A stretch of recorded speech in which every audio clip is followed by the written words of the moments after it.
Okay, let me give you some context. This is Mark Brown, a video game journalist who makes videos for the YouTube channel Game Maker's Toolkit. Every year he hosts the GMTK Game Jam on itch.io and has done so since 2017. And each and every year, the jam gets bigger and bigger and bigger, making this year's jam the largest game jam on itch.io. Mark announced this way back in April 30th, and this game jam wouldn't start until July 10th, 12 p.m. PST. Experiencing the previous failure of the recently Ludum Dare 46 game jam with my game Barely Alive, I thought this was a great opportunity, seeing that I can not only get more people to play my game, but also to actually submit the game in time. Except, there was a big problem. I would have to leave town on July 9th and wouldn't be back until the evening of July 11th, and since I wouldn't have access to my PC the entire trip, by the time I would get home, I would only have about 18 hours left until the jam ends. So to meet the deadline, I would have to keep the scope of my game really small to something I'm 100% sure I can get done in time. Was it still possible to make a game, or perhaps a great game, with such a short amount of time? Well, let's find out.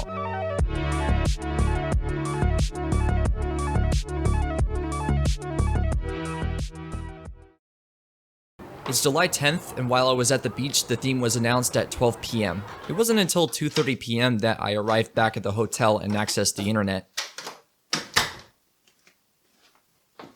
So I just got back from the beach, and one thing I would like to mention is the reason why I had this little Nintendo Switch out is because while I do have my phone, unfortunately it decided to be a little piece of shit and have the internet and mobile data not work at all. So I can't check out YouTube or anything internet related on my phone. So that's the reason why I have my Nintendo Switch, which luckily decided to become a good boy and have the internet working so I can view YouTube. The bad news is, well, I can only view YouTube. I have not checked out the theme yet, and that's what we're about to do right now. Alright, so here we go. I'm about to check out the game jam. So let's see. So let's watch the video real quick and find out for ourselves. So after brainstorming for a few short minutes, I quickly formed an idea that would be somewhat suitable within my scope. Again, I didn't have access to my PC, so that would mean that I could only use three things: my Nintendo Switch, my phone, and most importantly, a piece of paper. What you're seeing in this time lapse is me writing down and drawing the game idea of you as a spaceman floating in space, like any spaceman does, while dealing with a bunch of aliens spawning. You're supposed to shoot as many aliens as you can while avoiding them, but since Newton's third law of motion exists, that means for every action, there is an equal and opposite reaction. What the fuck am I talking about? This ain't physics class. Look, what I'm saying is, every time you shoot your gun, you get knocked back by the gun. I know, very original. So not only do you have to worry about killing all the aliens, but you also have to make sure you don't run into them. There are a few other small features like a random spring spawning causing you to spring in random directions in space, but we'll get to that stuff later. So later that night, I thought I'd get some coding done. Now hold on, I know what you're thinking. Joseph, didn't you say you don't have your PC with you? How are you gonna code if you don't have your PC? Well, duh, it's easy. I just use the Samsung Notes app. Okay, it's not actually coding, but it's the only way to make some progress during my free time. Using my Nintendo Switch and the Notes app, I could write down the code, share it to my email, and paste it into the Unity projects. And finally, the last and most important thing I did that night was going to bed. What? It's important for everyone.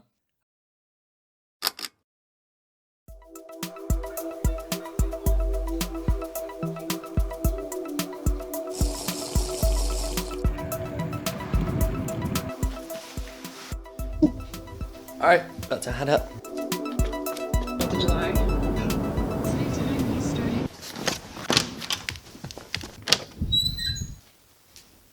So it's about 6:36 p.m., so I just got back about an hour and a half ago, and now that I finally have access to a computer, I can actually start working on the project. So I have about 18 or 17 hours left, so that's a pretty heavy time crunch, and right now I'm sweating, figuratively and literally, because it's hot in here and I'm really sweating. That's why I'm wearing the tank top. Anyways, commencing hacker mode in 3, 2, 1.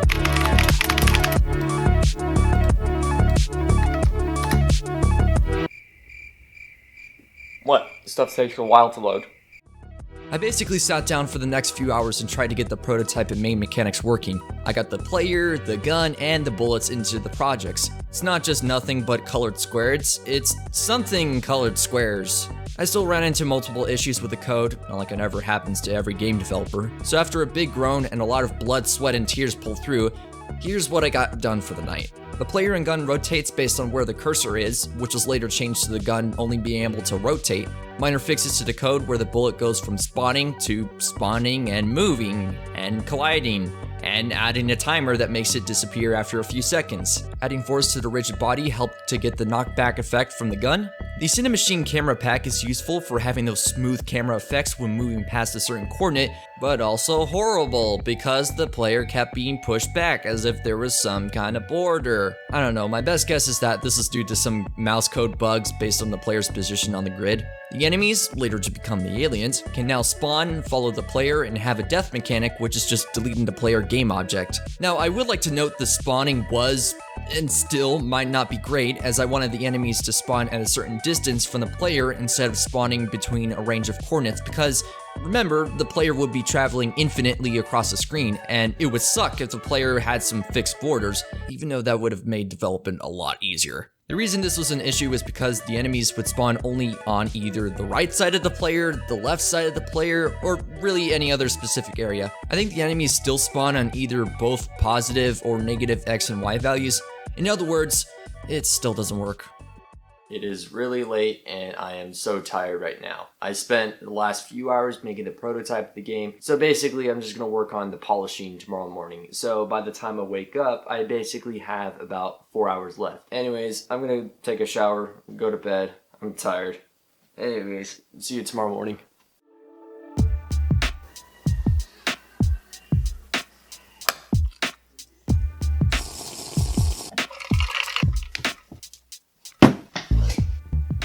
It is around 8 a.m. right now, meaning that I have about 4 hours until the game jam ends. Now, I don't really have much to say. Of course, today I'm going to do the rest of what I need to finish, and hopefully I can get the entire game done in 4 hours. Can I do it in 4 hours? I don't know, but last and most importantly, wish me luck. Now, before I opened up Unity, I realized I was an idiot for not making a to-do list to stay organized and, well, honestly, to look all organized. There were still many things I needed to get done from the to-do list, but at least most of the important things that make my game a game were done. Can I complete everything else? Absolutely not. But let's try it anyways. Since the gameplay and the important coding was done already, I could start the morning off with one of my favorite activities, designing and making all the pixel art characters and objects. Of course, we can't make a space game without a spaceman. What about a space gun that also shoots space bullets? And last but not least, we have the aliens, because that's the only enemy you have in space. Which, actually, now that I think about it, the alien reminds me of one of those head crabs from Half-Life. Now all we have to do is to implement the sprites and, oh, look at that. That alien isn't supposed to look sideways like that and rotates pretty weird. There, much better. Now let's quickly create a title screen. Not much, but it's got a bit of that retro arcade look. Then let's throw together a quick score text at the top left screen, throw in some code, and look at that, now we can score some points. Now when you die, you get a little game over screen with nothing but a restart and quit option. Unfortunately, I wasted too much time trying to make the game over screen and a little score/high score text appear when you die, but nothing was working and time was running out fast. I was going to throw together some space background with some white pixels to represent the stars, but it still couldn't figure out how to implement a static background with the camera, so the background was later scrapped. So I am just about done right now. Unfortunately, I am just running out of time. I have like less than 15 minutes left. With almost no time left, the game at this current state was all that I could finish. So with a lot of sweat and the pressure beating me down, I did my best to do some last minute exporting. Now I must have forgotten to install some build support for my Mac and WebGL for the latest Unity version I'm using because for some reason, I can only build the game for Windows. While the project was building, I slapped together some nice little game icon and cover for my game, just to make the itch.io page a little nice. After a few minutes of panicking, uploading my game to itch.io and finishing the itch.io game, with 2 minutes left on the clock, the game was finally submitted.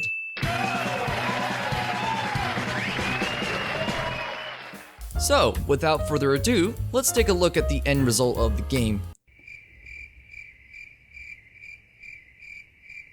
It sucks. There's a lot of missing elements here and a lot that I could have fixed. There's no sound effects, no particle effects, no animation, no camera effects, no music. Basically all we have is a half-assed prototype on a black background. The game feels easy to play since the aliens don't move fast and the gun doesn't really give much force. Does that mean I'm not proud of this game? Well, it could have been better. But do keep in mind, I'm still learning how to make games, and unlike the other people who actually had the entire 48 hours, I had to make this game in a quarter of that time. But alas, I actually did it. I got the game submitted in time, so I guess that's all that really matters. Now, as of recording, the voting process has already begun, and while I like to update the game and make builds for multiple other platforms, including Mac and especially WebGL, unfortunately I can't do that until after the voting ends on July 17th. Though I was able to update the page a little bit, adding some screenshots, some GIFs, and a few more to make the page a little bit better. So, what did I learn from the game jam? Well, the lessons here are always going to be the same recycled answers from the previous jams, but it's still good to be reminded of them. Number 1, create something you already know how to make. It's okay if there's a few parts you still can't figure out how to do, but if those parts really eat your time because the internet couldn't help that much and you couldn't figure it out yourself, then maybe you should have done something different. Number 2, not all of your answers are out there. While developing this game, some of the problems I was trying to solve didn't have the right solutions or any solutions on the internet. At this point, finding your answer, especially for coding, is always going to involve some trial and error. Number 3, sometimes the easiest idea to execute is often the best idea. When you have a simple idea that you were able to quickly prototype and make it work well, then you're left with plenty of room for some polishing. Ironically, the space game idea was the first and easiest game to make, yet I still didn't have any time for polishing. Again, this is a learning process for me. Number 4, don't sacrifice too much of your time. Maybe I shouldn't have done the jam. Maybe I sacrificed too much for something I should have stopped sooner. Maybe I shouldn't have tinkered too much in making the game mechanic perfect, which is still awful. So that was my game development process of the Game Maker's Toolkit 2020 Game Jam. I'm sure there are way more entries that are far better than what I made, but if you do happen to have a Windows computer, feel free to download and play my game. Maybe even give an honest vote and opinion on my game. Link will be in the description. Last and most importantly, go play the other games people submitted. That would be highly appreciated. Anyways, I'm Joseph or Carroll. Thanks for watching this video, and I'll see you soon.